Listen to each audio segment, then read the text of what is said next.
What's up mga kanukis? Magpapakain lang muna tayo ng mga sisiw natin mga kanukis. Papaisnakin po natin sila mga kanukis kasi tanghali na. Yan ang mga sisiw mga kanukis. Yan. At ito yung papatoka ko sa kanila mga kanukis.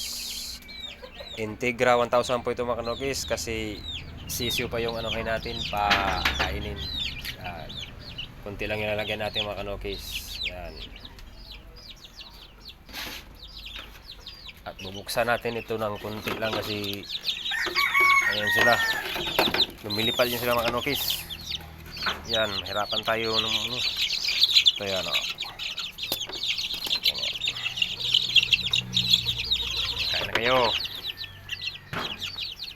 Yan mga kanukis, malusog na yan sila mga kanukis kasi pinainom ko na yan sila ng ito, pinainom ko sa kanila mga kanukis, ambroxetil powder. Yan, para iwas tamlay, para hindi sila magkasipon. Pag maubos nila yan sa paglipas ng 5 araw, pwede na tubig na rin ilagay nyo, alternate nyo lang.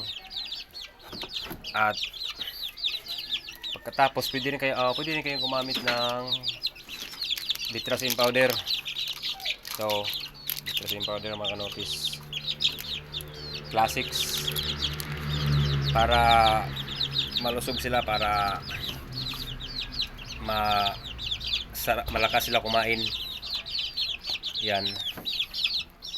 Ano pa pala nga, nababawasan po sila ng isa kasi hindi ko talaga nabantayan yung isa, nag-iipot na pala ng ng kulay pula, yung parang dugo na.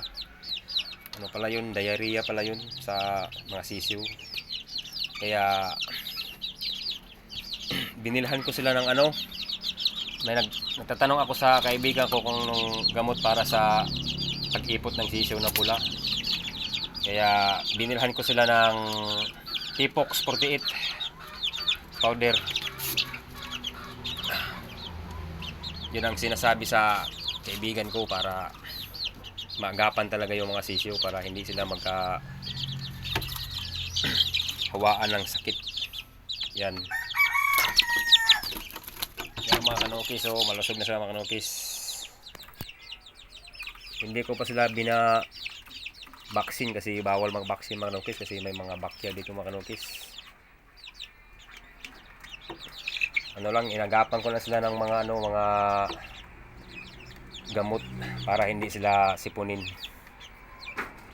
Ito lang, pwede na to, ambroxetil, para hindi sila magkasakit. Ambroxetil at saka Ditracin, pwede na itong Ditracin. At yung sinasabi ko kanina na Tipox 48, mas okay yun para hindi sila magtatae ng medyo mabasa-basa at mamula-pula. Yan mga kanukis, so malusog na sila mga kanukis. Okay, so